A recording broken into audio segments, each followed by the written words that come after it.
You're listening to Fresh Hope Today, episode 106, Keys to Successful Recovery.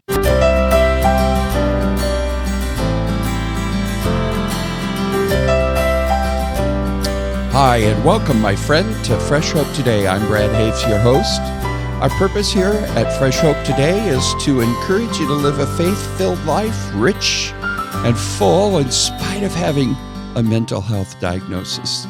I'm so glad you're taking time out of your day or evening to listen to this podcast. I'm a peer.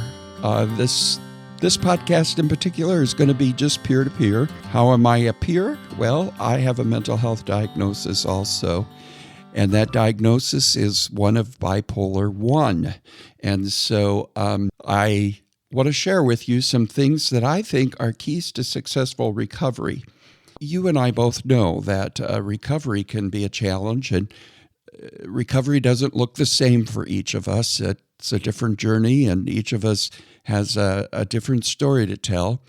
But I believe there's probably some very specific things you and I can do that will help our recovery and keep us in recovery. They're principles, if you will.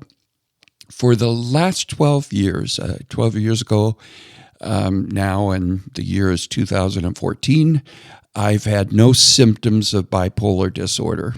And usually when people find that out, they want to know, well, what are you doing? How's that happening? And my doctor, in many respects, he calls it remission.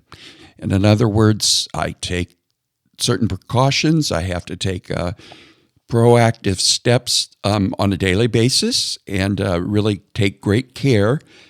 But I'm able to live a full and rich and quite satisfying life, in fact, in spite of having bipolar disorder. And no, I don't think I'm healed of it in the sense of that it's gone, but God has healed me and taken care of it through medicine and other things that I've done and do on a regular basis. So today, I thought it would be helpful then to just share what I have found to be keys to my successful recovery. And so let's just take them as they come here. First of all, I have made a choice. That's my first key to successful recovery. I've made a choice to believe that I can live a rich and fulfilling life in spite of having bipolar disorder. Now, that might sound strange to you. I don't wish that I could have a rich and full life. I believe and I choose to have that.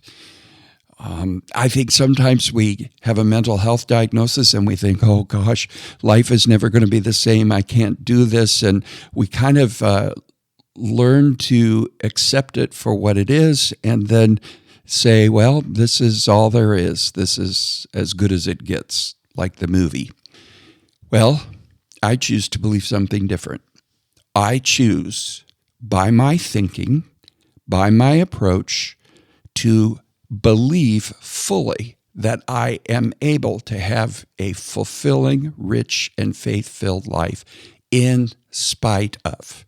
So first things first, my first key to successful recovery is the attitude, the mindset, the window, if you will, that I look through onto my world that includes a bipolar disorder diagnosis.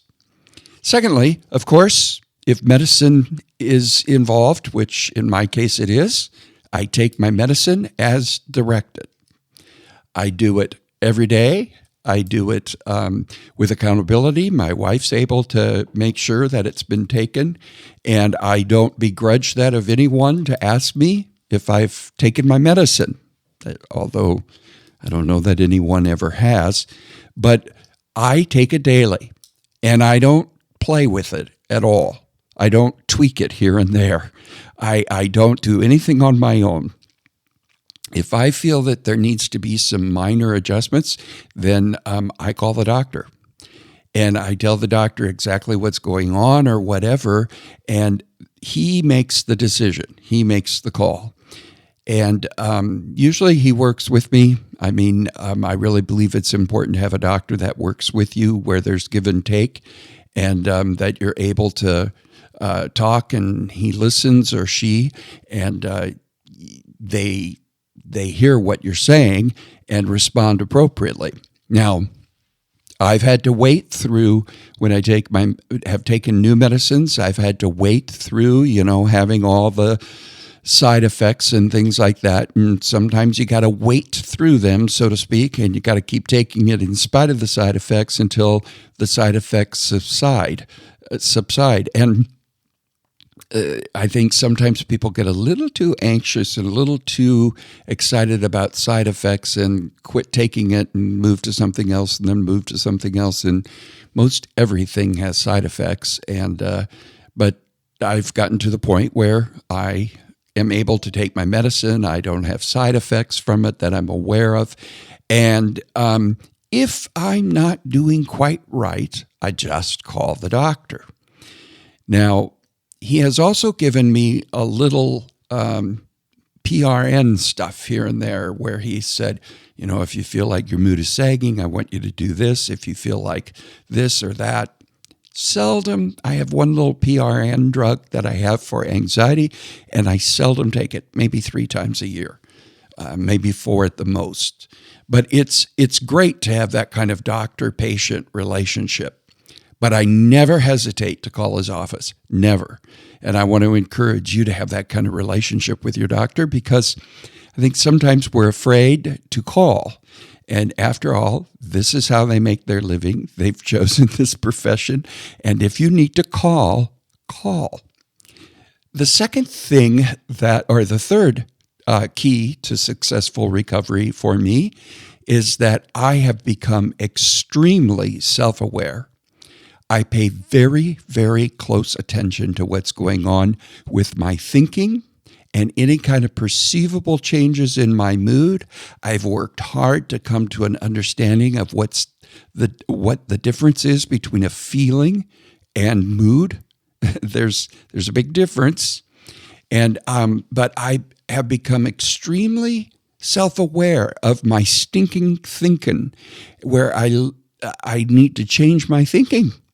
Plus, I've learned to pace myself, and especially if there's added stress in an activity or lots of things going on that are stressful. I think where you and I can easily get tripped up in our recovery is because we are not self-aware. We're not paying attention to ourselves. We're not listening to our internal thinking. It takes, for me, I have to pause during the day. I have to literally say, now, how am I doing? What am I thinking? Am I being a little too driven here? Am I a little depressed? What's going on? And making those stops, if you will, during the day to pay attention to how you're doing, I think is extremely important. Because then that's when you know whether you need to slow down, rest, or if you need a little call to the doctor to say, hey, I'm a little depressed. I'm not doing as well as normal. Can we tweak it a little bit, or what do I need to do? But you got to be self-aware. Now, this next one, which I would say is my fourth key to successful recovery, is one that probably a lot of people wouldn't feel safe with or wouldn't necessarily like. For me, it works. And I'm going to tell you, I think it works to be open to this at least. Now, it's to have a circle of accountability in your life. Because any kind of chemical imbalance causes us in our brains to perceive things differently than other people do. Many times that means I can't perceive reality as close as I should to what it actually is. And so I have a circle of accountability in my life. I have 3 men that I've met with for years now, who check up on me They pay attention to me. They ask me how I'm doing. And really, it's ended up being a circle of accountability. The four of us really encourage one another. We call each other out and all of those kinds of things. But they're my peers, my professional peers, and they're friends. They are safe people. They're not family members for me. I don't want my wife to have to play that kind of role for me. I want our relationship to be one of husband and wife, and not for her to constantly be worrying about my mental health. Although she too is included in this, because those three men can talk to my wife without me. My wife can talk to those three men without me, and all four of them, the three men and my wife, can talk to my doctor can talk to them, and suddenly there's accountability. And quite honestly, there's been times where I've taken some of these folks along to a doctor's appointment because I knew that I couldn't, at that point in my life, remember everything. I couldn't explain everything. And, quite honestly, I found it to be so helpful. Now, it could be a little scary. I agree. But I'm going to tell you, I think it's been a key to the success in my recovery for the last 12 years. Having those people. My wife called them one time, and those three men showed up at my office unannounced to me. And I'm going to tell you, I perked up because I didn't perceive what she was saying to be accurate about my behavior, about my attitude, really. It had more to do with, I think I get some dysphoric mania every now and then, and I just get crabby. Or back then I did. And I would get this, and she would say, "You're getting so nasty." And I argued with her. "No, I'm not. You're the one that's getting nasty, And there was this tug and pull between the two of us, and she called them. They showed up, and by George, I had to deal with the fact that maybe it, in fact, was me. And it was. Medicine tweaked it. The nastiness edge came off, if you will, and it made all the difference. So I really do, because of that, pay attention to what she says. I weigh it out carefully, and sometimes I check with the guys. And it's a good thing. And I know it can be threatening, but I'd like to encourage you. So we've covered 4, taking the medicine, becoming self-aware, and choosing to believe that you can live a full and rich life in spite of having bipolar disorder or whatever disorder it is that you might have. And the circle of accountability is number 4. Number 5 is I have made the decision, no matter what, every morning, no matter how I feel, because feelings can lie to you. And besides, not everybody most people who have no mental health challenge, they too struggle some days. They don't want to get up. They don't want to do things. So no matter how I feel, every day I choose to get up and live my life. I choose by my will to push through things. And sometimes there's days where I don't feel like doing anything, or I might feel a little more blue than I felt the day before because maybe I expended a lot of energy or whatever. And I appropriately plan my day, but I choose to live. It's difficult. We'll spend a whole time on that topic on another podcast. But choosing to live, I don't want to just cope. I don't want to just kind of grin and bear it through my life. I want to live. And I want to live the best life I possibly can live, in spite of whether it's my emotional issues that everybody has, including those who don't have a mental health issue, as well as my brain chemistry and all of those kinds of things. So I choose to live. The next one is I choose to believe by faith that whatever I'm going through, God is going to take it and make it work for my good. It's a very faith-focused wellness tool, if you will. But I use my faith, and my faith is powerful. It can override my feelings and my emotions. And so there's times where I go through stress. There's times where I feel stressed and I could easily cycle down or cycle up. At that point, by sheer will, through the power of the Holy Spirit, I choose to believe that God has everything in my best interest, and that He's going to take everything in my life and He's going to work it for my good. That's Romans 8:28, of course. And if you're a person of faith, I would hope that you can hold on to the Lord and understand that everybody faces stress. Everybody's got stuff like that, and everybody runs the risk of falling off the track. Now, some of us with the brain chemistry issues, our brain shoots out the wrong chemicals, or too much of this or not enough of that. But if you and I can take control of our thinking, that I would say is another wellness recovery tool.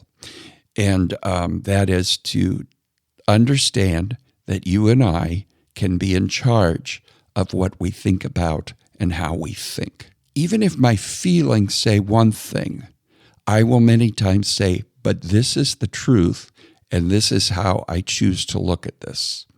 Doesn't mean I ignore my feelings. They don't go away. They have to be dealt with, felt, worked through. But feelings do come from how we think. And so I try to keep my filtering system, how I think, my brain, I try to keep that as clear as possible as to what the truth is, what is the reality, how can I look at this, how can I see what God might do through this, so that I don't wind down or wind up because of anything in particular. Paul says, take every thought captive. He says, think on these things. And so I choose to be in control of what I spend time thinking about. I don't let my mind just take me on little journeys, because I'm telling you, my mind would take me to negative places, negative thinking, and a lot of poor me thinking. At least for me, that's how it works. The last one that I believe has been key to my own successful recovery has been that I have a great support system. I don't keep secrets about my mental health challenge. I realize in some settings you have to, maybe in your job or in your profession or whatever it might be. But those who are close to me, they know what's going on. They know that I have a mental health challenge, and they're great friends. I can honestly say I enjoy relationships more so than ever before in my entire life. And I can honestly say my life has really never been better. But I work at taking care of myself. And there's times when I know I need to get away and just be quiet and pay attention to myself. Or there's times I know that I need more sleep, or when I'm really stressed, I just really pay attention to focusing on Romans 8:28, that God's got it all under control and He's going to make it work for my good. So let's review these very quickly in closing here. First of all, I take my medicine, and I have become self-aware more so all the time. And I choose to believe that I can live a full and rich life in spite of having bipolar disorder. And I have a circle of accountability, as well as I choose to get up every day and I choose to live. And I choose to believe in faith, by my faith, that God can take all things and make them work for my good. And I have a support system. I've got great friends, great family. I think it's got to be difficult when you're single and go through mental health recovery. So it's so important to find healthy friends. Don't find people that are struggling the same way.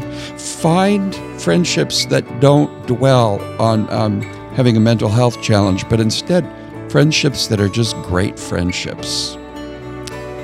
Now, I know that everybody's journey is different.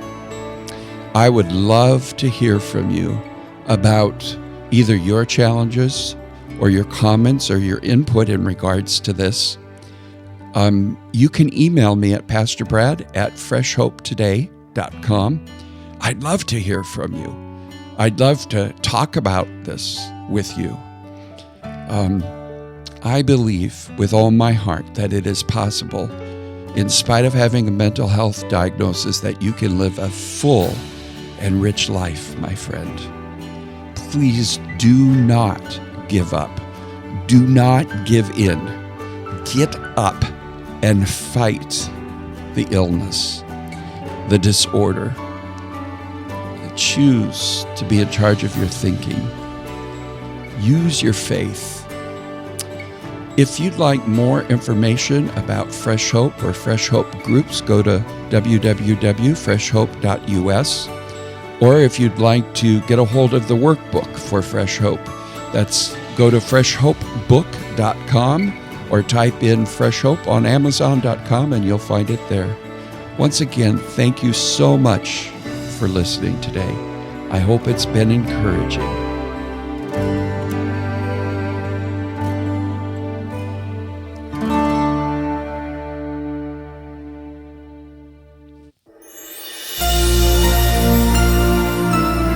This has been a production of Fresh Hope Ministries. For more information, go to freshhope.us.